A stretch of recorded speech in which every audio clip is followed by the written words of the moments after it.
கிறிஸ்துவுக்குள் மிகவும் பிரியமான தேவனுடைய பிள்ளைகளே, இன்று உங்களிடம் ஒரு ஆலோசனை நான் கேட்கிறேன். தயவு செய்து எனக்கு நீங்கள் அதை தெளிவுபடுத்தும்படி ஆண்டவராகிய இயேசு கிறிஸ்து நாமத்தினாலே தாழ்மையோடு கேட்டுக்கொள்கிறேன். வேதாகமத்திலே ஆண்டவராகிய இயேசு கிறிஸ்து சொன்ன ஒரு வார்த்தை, மத்தேயு 7ஆம் அதிகாரம் 21, 22, 23 இந்த வசனங்களை நான் வாசிக்கிறேன். இது யாருக்குரியது, எதற்காக இது எழுதப்பட்டுள்ளது, இதனால் நாம் கற்றுக்கொள்வது என்ன என்பதை நாம் தெரிந்து கொள்ளலாம். நமக்கே ஆண்டவர் அதை தெரியப்படுத்துவார்.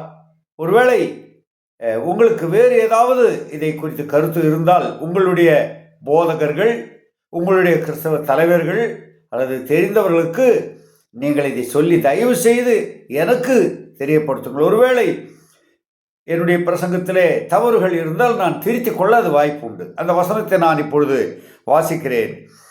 பரலோகத்தில் இருக்கிற என் பிதாவின் சித்தத்தின்படி செய்கிறவனே பரலோக ராஜ்யத்தில் பிரவேசிப்பானே அல்லாமல் என்னை நோக்கி கர்த்தாவே கர்த்தாவே என்று சொல்லுகிறவன் அதில் பிரவேசிப்பதில்லை.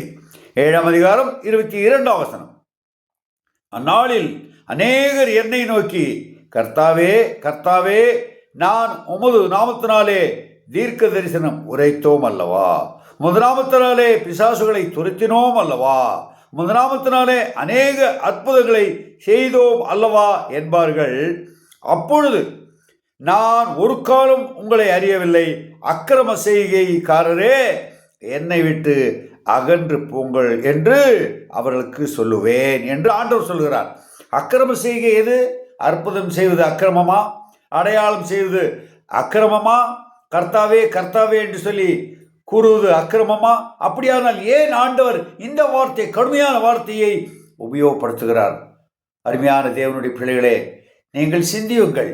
இது யாரை குறித்து, யாருக்காக, எதற்காக எழுதப்பட்டது என்பதை நீங்களே உங்களுடைய போதர்களை கேட்டோ அல்லது பரிசுத்த ஆவியானவரால் உணர்த்தப்பட்டோ எனக்கு தெரிவித்தால் அது மிகவும் பிரயோஜனம் இருக்கும். நானும் என்னை திருத்திக் கொள்ள விரும்புகிறேன்.